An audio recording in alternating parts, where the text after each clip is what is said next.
أعوذ بالله من الشيطان الرجيم. بسم الله الرحمن الرحيم. السلام عليكم ورحمة الله وبركاته. الحمد لله رب العالمين،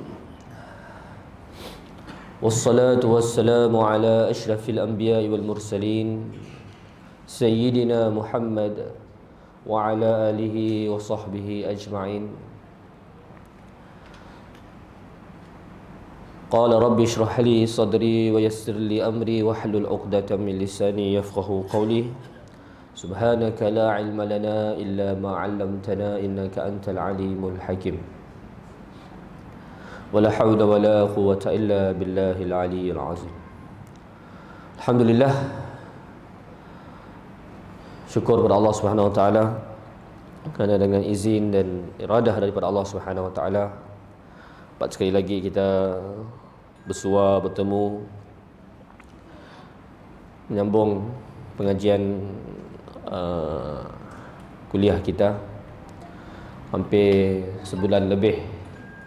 Ada sebulan ada. Ada sebulan lebih berapa kali saya hadir. Mohon maaf ada komitmen yang lain. Alhamdulillah dapat juga kita temu lagi untuk meneruskan pengajian kita, pengajian kitab Muniyatul Musalli mengenai sembahyang kita. Saya faham sembahyang biasa kita buat menjadi amalan kita setiap hari 5 kali untuk fardu, berapa kali untuk sunat. Tapi kitab ini menjadi pembantu kita untuk kita dapat menghayati solat ya dengan baik, walaupun semayangnya dalam 4-5 minit ataupun 6-7 minit ataupun 4-3 minit. Dan sebenarnya sembahyangnya adalah silah kita, adalah penyambung, pembantu kita, menghubungkan kita dengan Khalik, iaitu Allah Subhanahu wa taala, pencipta kita. Dan semestinya sembahyangnya adalah menjadi kualiti, menjadi satu kekuatan kepada kita.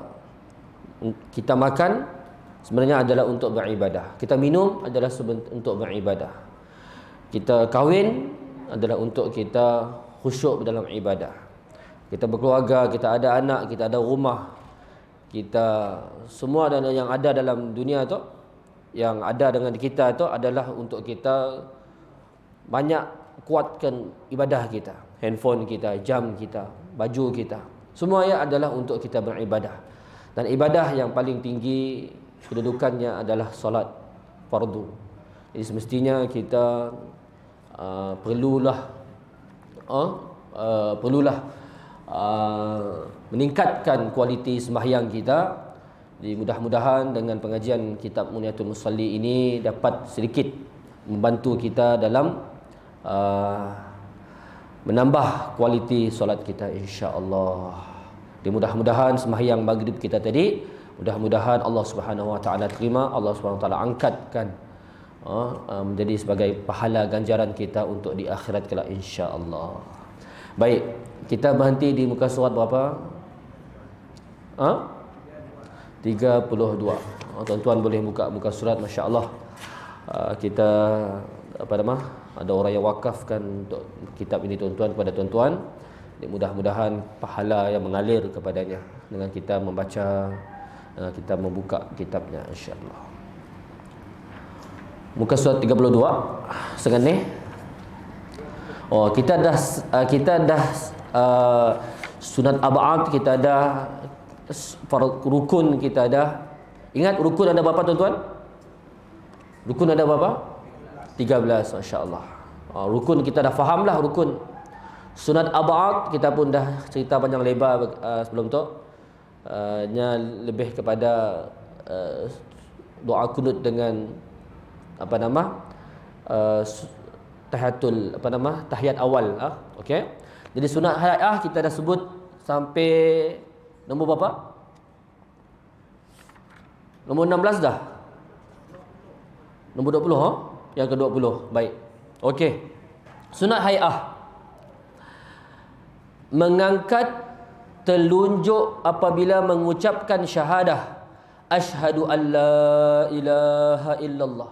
Syahadah bila kita tahiyat awal ataupun tahiyat akhir. Bila kita masuk ke tasyahud, asyhadu an la ilaha illallah, tangan kita dah diangkat kita. Tangan kita, coba tuan-tuan semua, cuba kita duduk dalam tahiyat ataupun cuma duduk tahiyat. Okey. Saya nak ulangkan balik. Kita pun rukun kita membaca tahiyat sama-sama daripada awal. At-tahiyyah. Okey, 1 2 3. At-tahiyyah. Sekali lagi ya. Saya tuan-tuan baca, saya dengar aja. 1 2 3.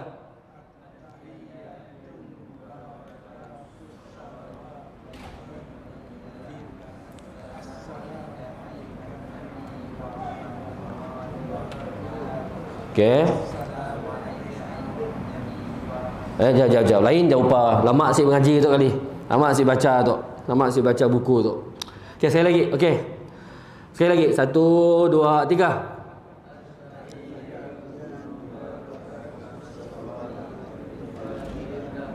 Okey.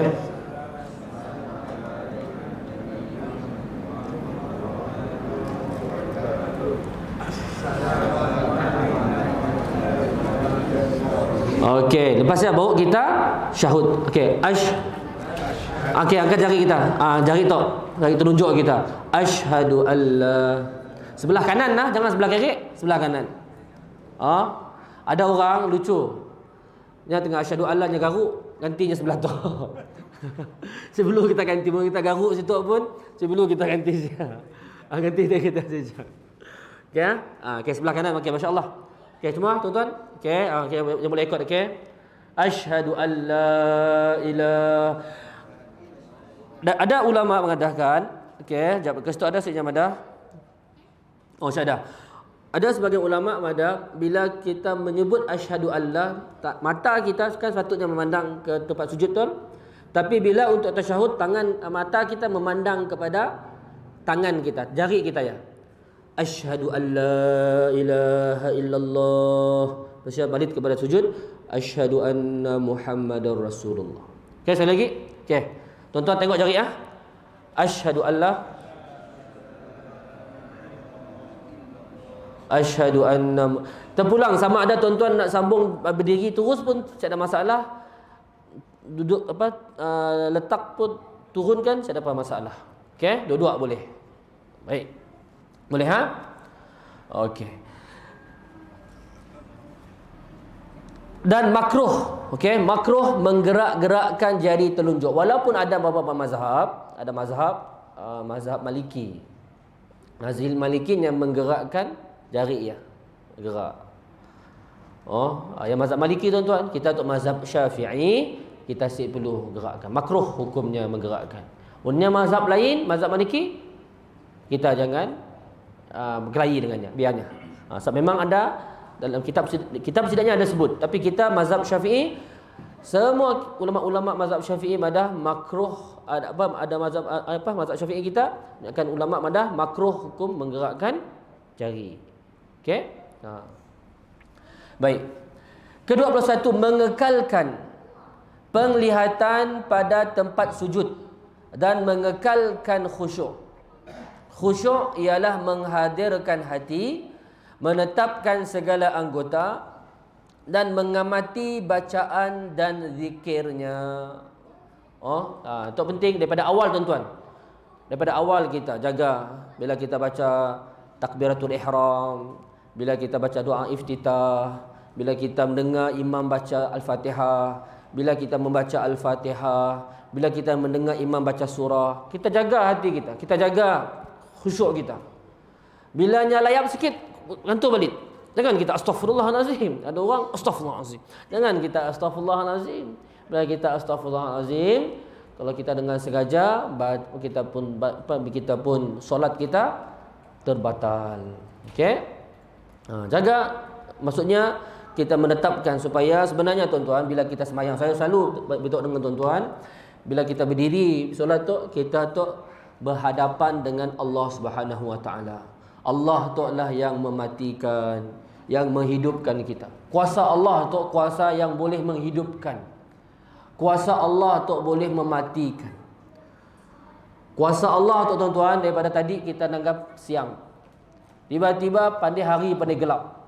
Macam ni Allah ngatur ya tuan-tuan, subhanallah. Oh, inna fi ikhtilafil laili wan nahar. Allah Subhanahu wa taala yang menukarkan malam dan siang. Hebat Allah Taala tu.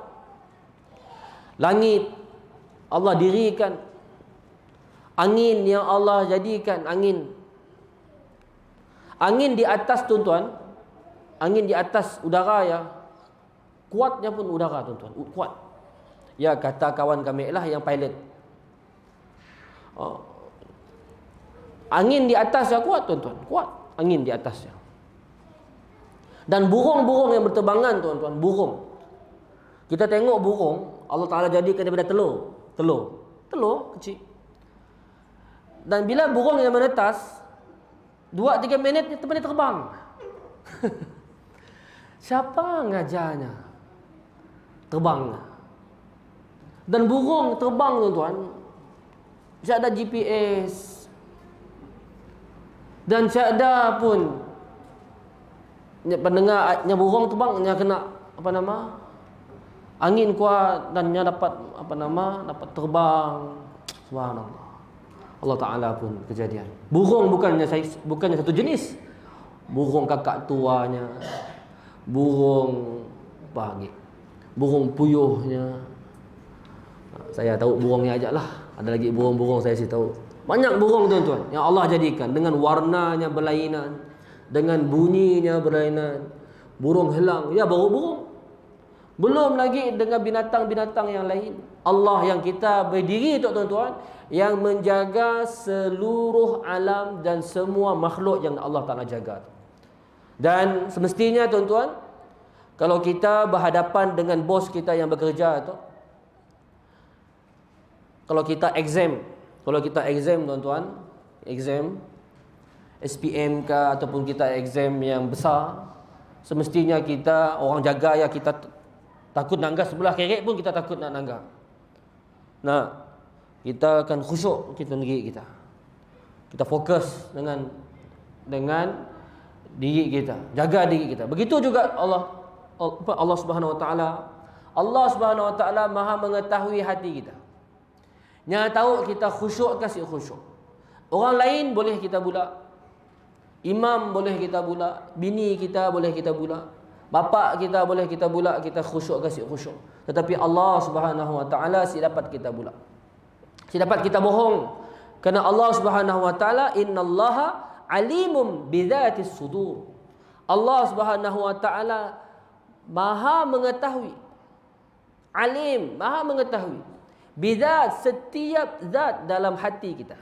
Setiap zat, kecil ke besar, Allah Maha mengetahui. Jadi semestinya bila kita berdiri di hadapan Allah, kita memberi jiwa kita, memberi hati kita, kualiti sembahyangnya 100% pada Allah Subhanahu wa taala. Biarlah dalam bacaan kita tuan-tuan, biarlah antara yang ulama pagaris pandu kita, kalau kita berdiri tangan kita ya adalah antara khusyuk kita.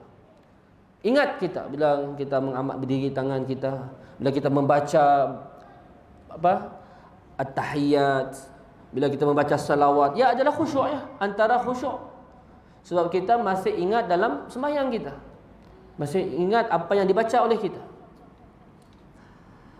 Okey, kemudian yang ke-22, masuk kepada sembahyang dengan perasaan rajin. Rajin. Siknya kita sembahyang lemah kan. Lemah. Lagi-lagi subuh, muka subuh ngantuk. Imam baca panjang je. Ada orang nguap mah. Mun gajah dapat masuk dalam mulut. Kita mun nguap tu tutuplah mulut. Tutup mulut kita. Tangan kita dengan yang uzur, yang tua kita fahamlah. Yang tua, yang lemah. Lagi-lagi ada orang tu yang makan ubat. Bila yang makan ubat, kesan dirinya. Macam ibu saya sendiri tuan-tuan, ibu saya tu banyak makan ubat. Patah lagi anda yang ada makan ubat tu lah. Memangnya akan beri kesan ngantuk kita. memangnya akan memberi kesan. Jadi kita faham, ialah kita perlu kawal jaga diri kita. Kalau kita tahu kita nak sembahyang, mungkin kalau ubat ya mungkin ya kita lekat ya kita makan ubat sebagai contohnya. Kerana memberi kesan kepada kita. Dan kita sebab sembahyang tu nya perlu perhatian, nya perlu concentration. Bahasa kami lah concentration. Bahasa kita apa? Apa concentration? Apa concentration? Tumpuan yang betul. Tumpuan yang betul. Dan selesaikan dahulu tuanya.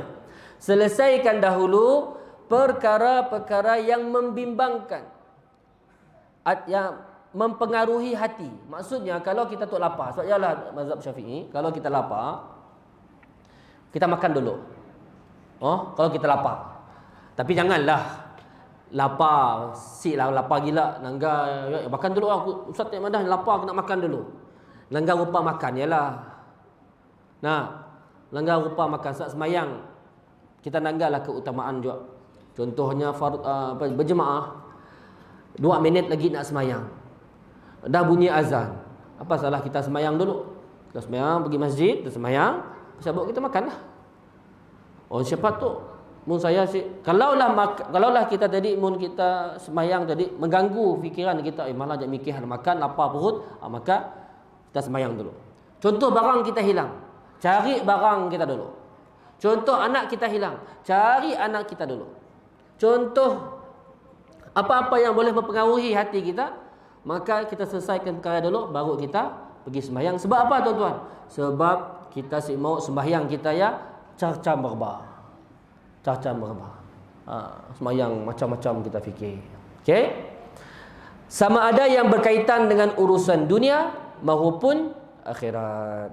Okey, boleh Ke-23, hendaklah menghadirkan kebesaran Allah, yakni Tuhan yang ia sembah, di dalam hatinya, dan dinyatakan khusyuk dan tawaduk kepada Allah apabila melakukan rukuk dan sujudnya. So ialah bila kita rukuk, kita membaca, ada belakang, ada sikit kita dah baca sebelum tu nak? Ada sikit subhana rabbiyal azimi wa bihamdih. Ada kita nombor 10 ya. Kita dah baca sebelum tu. Saya pun dah terang juga dengan tuan-tuan sebelum tu. Dan dengan memenuhi hatinya, menta'zimkan maksudnya membesarkan, mengagungkan Allah dan menyucikannya apabila bertakbir dan bertasbih, serta mengelakkan daripada berfikir perkara yang tiada kena mengena dengan sembahyang, seperti memikirkan hal keduniaan, keinginan hawa nafsu dan cita-cita hati. Contohnya kita mikir hal kereta, nak beli kereta baru, belum masuk, baru loan baru approve. Bilanya mikir, kami orang lah yang baru beli kereta tu. Mikir hal kereta, macam ni nak mula hal kereta tu, macam ni nak mula rumah tu. Ada rumah, ada siram pokok bunga baru tumbuh, fikir hal bunga. Mula durian, fikir hal buah durian. Macam tu dah musim durian dah. Musim buah durian ada. Kami pergi belagar ya. Hari dulu kami pergi belagar. Minggu lepas saya pergi belagar hari Rabu. Ya saudara masih ada pergi belagar. Yang mana buah durian belagarnya man. Saya tahu lah apa yang beza. Sebelum pernah. Tapi bagi saya datangnya belum. Saya cepat belum bertemu duriannya. Sikitlah. Okay.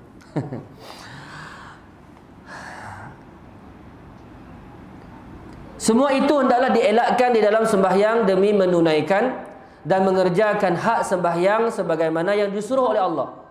Kerana sembahyang seseorang yang hatinya tertambat kepada sesuatu, tidak ada khusyuk dan tawaduk lagi, Allah tidak akan memberi. Tuan-tuan, kalau kita si khusyuk tuan-tuan, Allah tidak akan memberi apa-apa faedah dan manfaat kepadanya. Sebaliknya kemudaratan dan seksanya yang lebih hampir kepadanya.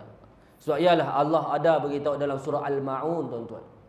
Fawailun lil musallin. Apa maksudnya tuan-tuan? Apa maksudnya? Celaka. Minta maaf saya sebut. Fawailun lil musallin, dan celaka kepada orang yang sembahyang. Orang yang sembahyang, Allah Subhanahu wa taala mencelakakannya.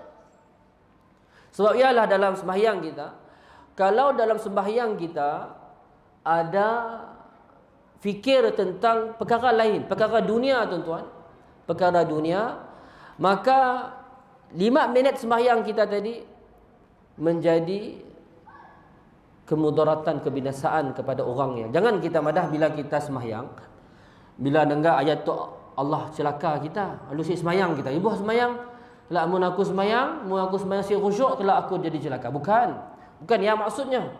Maksudnya bila kita dengar perkara tu, kita nak jaga hati kita supaya hati kita jangan berfikir selain daripada Allah Subhanahu wa taala.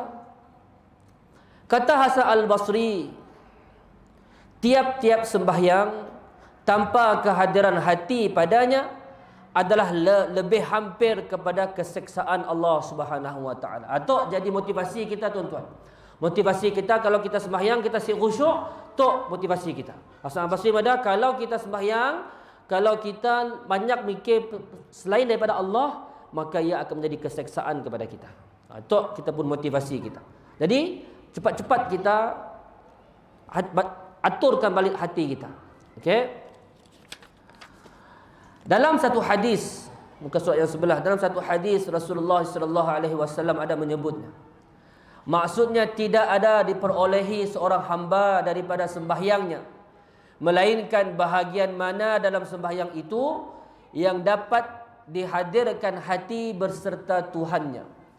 Ada yang bersembahyang tetapi tidak dicatitkan pahala sembahyangnya, walaupun 1/6 ataupun 1/10. Apa yang dicatitkan hanyalah sekadar kehadiran hati terhadap Allah dan khusyuknya di dalam sembahyang. Kehadiran hati boleh berubah kepada banyak sedikitnya mengikut kadar lalai dan jaganya. Bagi orang yang hadir hatinya dan khusyuk pada sekalian sembahyangnya, dicatitkan semua pahalanya. Manakala bagi yang lalai pada sekalian sembahyangnya, tidak dicatitkan apa-apa pahala untuknya. Tok kita tuan-tuan, hadis tu memberi kita gambaran. Bila kita khusyuk tuan-tuan, bila kita jaga hati kita, khusyuk kita, maka Allah beri ganjaran kita setiap kekhusyukan kita. Tapi kalaulah kita si khusyuk tuan-tuan, maka menjadi tidak ada catatan daripada Allah Subhanahu wa taala. Orang yang berkehendakkan kelazatan bermunajat dengan Tuhan, hendaklah bekerja keras. Macam kita bekerja tuan-tuan, kalau kita nak kerja dunia kita kerja keras. Kita nak nanam pokok bunga, kita nak nanam pokok, kita kena kerja keras. Pokok tanah yang keras pun kita kena cangkul, kita kena buat, kita kena tanam hari-hari. Macamnya juga dengan urusan akhirat tuan-tuan, dalam sembahyang kita perlu kerja keras, perlu usaha sembahyang. Macam ni kita nak usahakan sembahyang kita tu khusyuk, kena usahakan. Orang yang berkehendakkan kelazatan bermunajat dengan Allah. Macamnya tuan-tuan, kita nanggap Sayyidina Uthman radhiyallahu anhu. Sayyidina Uthman, saya selalu beritahu dengan tuan-tuan. Sayyidina Uthman tuan-tuan, sebelumnya nak sembahyang, dia hanya ambil wuduk. Ambil wuduk tuan-tuan, leput, pengsan. 10 minit bangun balik, ambil wuduk, pengsan lagi. Sebab apa tuan-tuan? Sebabnya tahunya akan berhadapan dengan Allah Subhanahu wa taala, Tuhan yang pentadbir sekalian alam. Malik Yaumiddin adalah raja di hari pembalasan, Allah Subhanahu wa taala. Sebab ialah kita perlu hadirkan ketakutan kita kepada Allah Subhanahu wa taala bila kita sembahyang. Sebab ialah dalam setiap bait-bait bacaan kita, bila kita memuji Allah, jaga hati, mulut kita, hati kita pun jaga. Kita mau hati kita salah sebut, makhraj salah sebut, bismillah kita jaga. Simok sebut bismillah. Bila kita bersebut, bila disebut bismillah, guna ha ya, ha pedas, salah. Sebab Allah tu bukan Allah. Ni Allah. Ha tu adalah berada di dada kita. Ha tu makhrajnya berada di hujung pangkal tu. Ha. Kata ulama, ha tu berada dekat dada kita. Allah. Bukan Allah. Kita jaga perkaranya. Macam biarlah juga kita jaga hati kita. Untuk kita seboleh-bolehnya hendaklah bekerja keras untuk mendapatkan kehadiran hati, khusyuk dan ikhlas terhadap Allah. Atau balik semayang, contohlah kita semayang tadi sebab mikir untuk orang lain, sebab orang lain nyuruh kita semayang. Atau balik bukan kerana orang, kerana Allah, kerana ganjaran daripada Allah. Dan kita hendaklah mengamati apa-apa kalam Tuhan yang kita bicarakan di dalam sembahyang, dan janganlah tergesa-gesa pada mana-mana bacaannya, kerana pengamatan dan penelitian tidak berlaku dalam keadaan tergesa-gesa. Sembahyang pelan-pelan tuan-tuan, sikit-sikit. Bismillahirrahmanirrahim. Alhamdulillahirabbil alamin. Arrahmanirrahim. Jangan bergaut.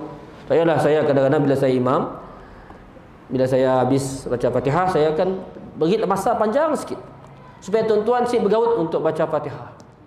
Tuan-tuan pun dapat baca Bismillahirrahmanirrahim dengan tenang. Okey. Apabila melakukan rukuk dan sujud, hendaklah ditetapkan dan disertai dengan tumakninah. Kita pun dah sebut sebelum tu apa tumakninah. Perlahan, no? Dan kita membaca paling kurang 3 kali. Subhana rabbiyal a'la wa bihamdi. Untuk sujudlah. Subhana rabbiyal a'la wa bihamdi. Kita memuji Allah.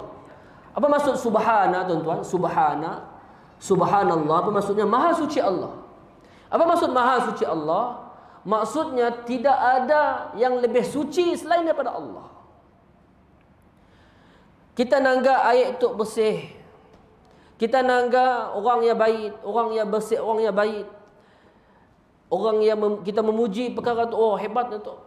Tetapi dalam hati kita, yang suci, yang paling tinggi kedudukannya adalah Allah. Bersihkan hati kita.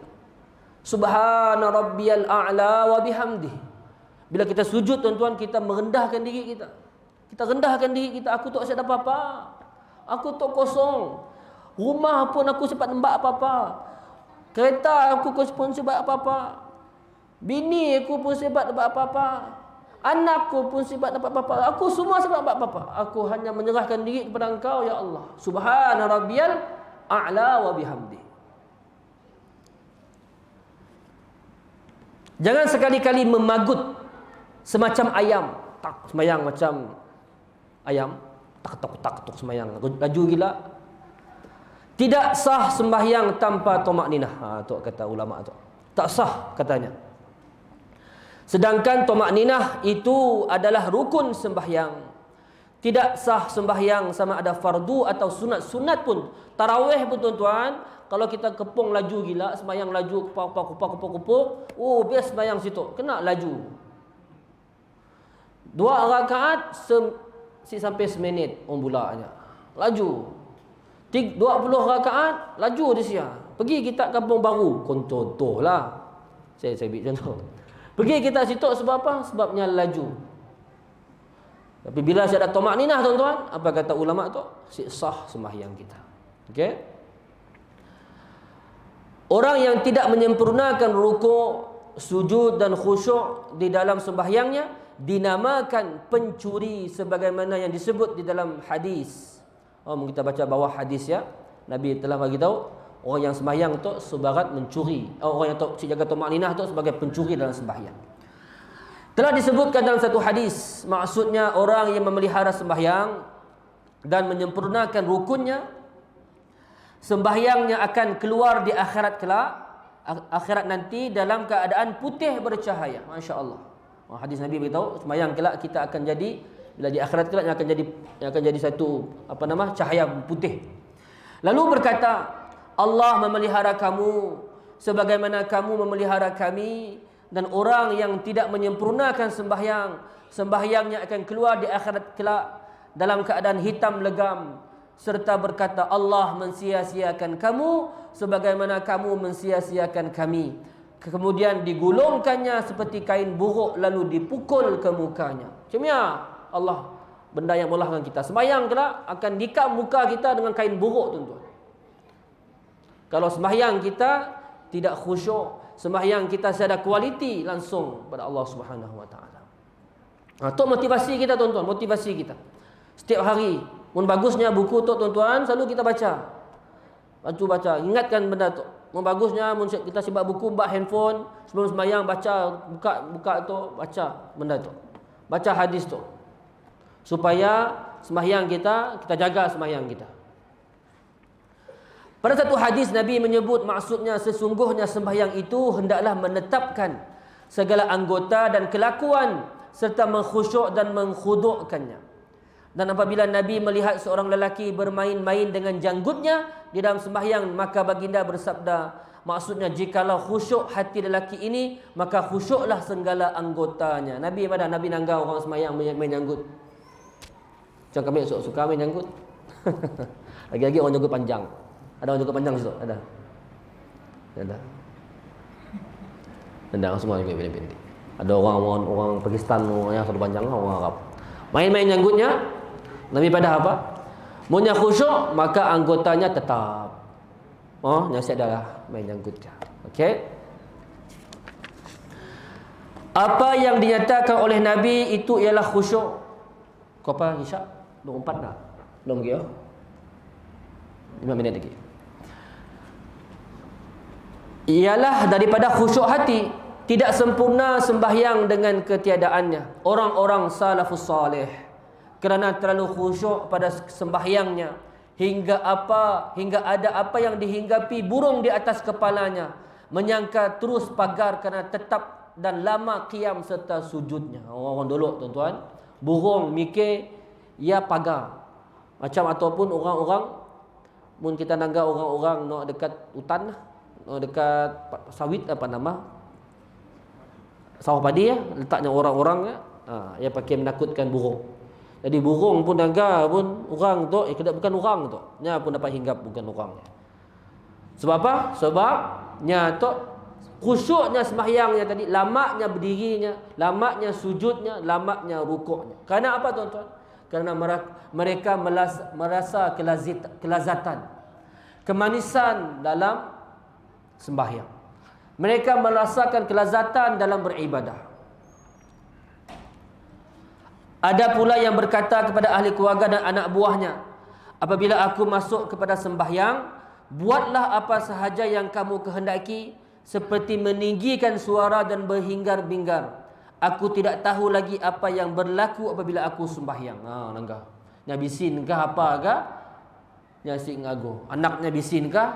Kita anak bisin ngawak, maka kita umiak. Apa kau bisin gila? Sebab apa? Sebab kita si khusyuk. Mun khusyuk kita dah siap gago dah. Bunyi kuat motosikal di luar kah?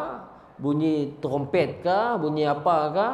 Kita siap khusyuk. Sebab apa? Sebab hati kita dah tertumpu dengan Allah Subhanahu Wa Taala.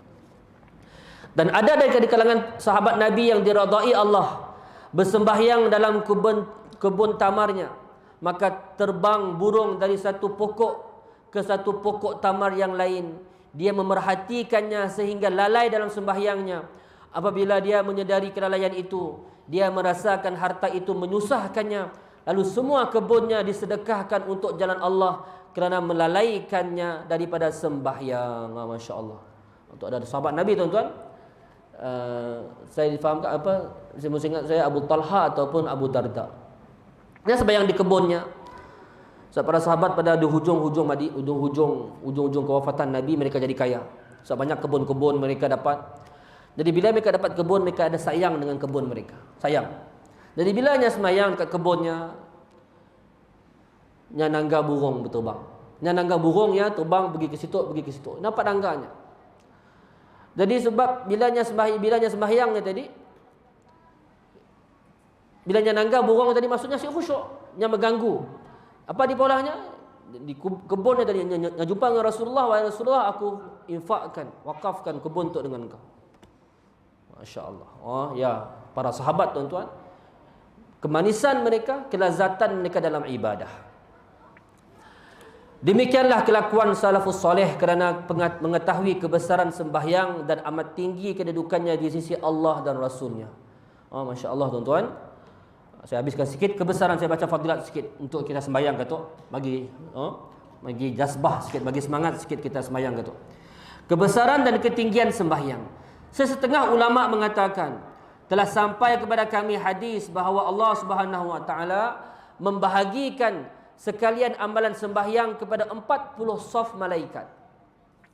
Pada tiap-tiap saf ada 70,000 malaikat. 10 saf berdiri tiada rukuk, 10 saf rukuk tiada sujud, 10 saf sujud tiada angkat kepala, dan 10 saf lagi duduk tiada berdiri. Tu para malaikat tuan-tuan. Allah saya tu ada 70,000 malaikat. Setiap saf tadi ada berapa saf? Ada 40 saf malaikat. Setiap saf tadi ada 40, 10 saf tadi berdiri, ada yang pada 10 saf tu tadi berdiri je. Berdiri sampai kiamat tuan-tuan. Ada saf tadi rukuk sampai kiamat. Ada saf tadi sujud sampai kiamat. Ada saf lagi duduk sampai kiamat. Sekalian amalan malaikat itu dihimpunkan bagi hambanya yang mukmin dalam 2 rakaat sembahyang dikerjakannya. Maka fikirlah betapa besarnya pemberian Allah dan kurniaannya kepada sekalian hambanya yang mukmin.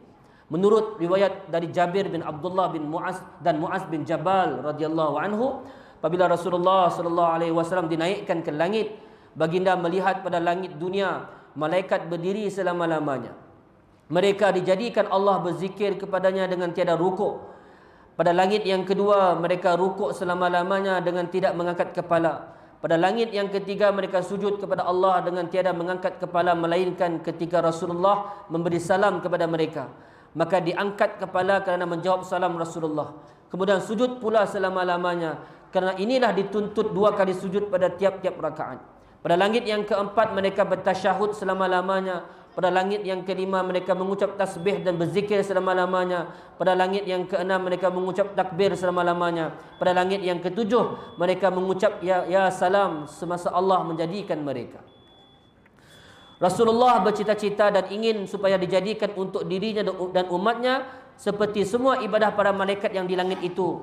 Tuhan yang maha mencipta lagi maha mengetahui cita-cita Nabi itu sejak azali lagi. Lalu dia menghimpunkan segala ibadah para malaikat di 7 petala langit itu ke dalam 2 rakaat sembahyang kerana memuliakan Nabi sallallahu alaihi wasallam dan umatnya. Kata Mu'az dan Jabir, sesiapa yang berdiri di dalam sembahyang serta membesarkannya dan ditunaikan segala rukun, rukuk dan sujudnya, diperuntukkan baginya pahala para malaikat di 7 petala langit dan sekalian makhluk Allah yang berada di dalamnya. Subhanallah tuan-tuan. Amalan kita sembahyang untuk tuan-tuan adalah himpunan sembahyang para malaikat, ibadah-ibadah para malaikat. Dan kata ulama tadi, sembahyang ibadah para malaikat ya adalah dalam 2 rakaat sembahyang kita. Masya-Allah. Jadi kita lepas tu kita solat fardu isyak tuan-tuan. Jadi mudah-mudahan sembahyang kita tu kita memberi tumpuan yang penuh kepada Allah Subhanahu Wa Taala. Sikit pun mengganggu kita urusan dunia, sikit pun mengganggu kita, lepas kita sembahyang baru kita mikir hal dunianya. Baru kita mikir hal anak kita. Baru kita mikir hal dunia kita. Sembahyang dengan Allah Subhanahu Wa Taala. Insya-Allah tuan-tuan. Bila sembahyang kita kualiti, insya-Allah yang akan memberi kesan kepada kehidupan kita. Insya-Allah akan memberi kesan kepada kehidupan kita. Supaya apa tuan-tuan? Supaya bila kita mati kelak, sebelum kita mati kelak, kita dapat memberi jiwa kita yang tenang. Ya ayyatuhan nafsul mutmainnah irji'i ila rabbiki radiyatan maradiyah fadkhuli fi ibadi wadkhuli jannati. Dan Allah beritahu, ya ayyatuhan nafsul mutmainnah. Ini antara apa? Antara orang yang selalu khusyuk dalam sembahyang. Apabila mereka mati kelak, sebelum mereka mati, mereka bila nak tarik nyawanya, bergembira tuan-tuan. Sebab apa? Sebabnya akan bertemu dengan Allah Subhanahu Wa Taala. Kerinduannya selamatnya di dunia itu bila nya sembahyangnya, nya benar-benar rindu, nya benar-benar sayang dengan sembahyangnya, nya suka dengan sembahyang, sikit pun nya rasa berat, sikit pun nya rasa beban dalam sembahyangnya, dan nya akan membantunya di akhir kalam kelak. Bila nya nak mati kelak, Allah nak cabut nyawanya, dan nya pun si sabar-sabar nak bertemu dengan Allah Subhanahu wa taala. Jadi mudah-mudahan kita pun cemia juga insya-Allah. Jadi mudah-mudahan Allah Subhanahu wa taala memberkati majlis kita dan mengampuni dosa-dosa kita. Subhanallah wa bihamdihi, subhanallah wa bihamdika, asyhadu an la ilaha illa anta astaghfiruka wa atubu ilaik. Bismillahirrahmanirrahim. Wal 'asri innal insana lafi khusr illa alladhina amanu wa 'amilus solihat wa tawassaw bil haqq wa tawassaw bis sabr. Assalamualaikum warahmatullahi wabarakatuh.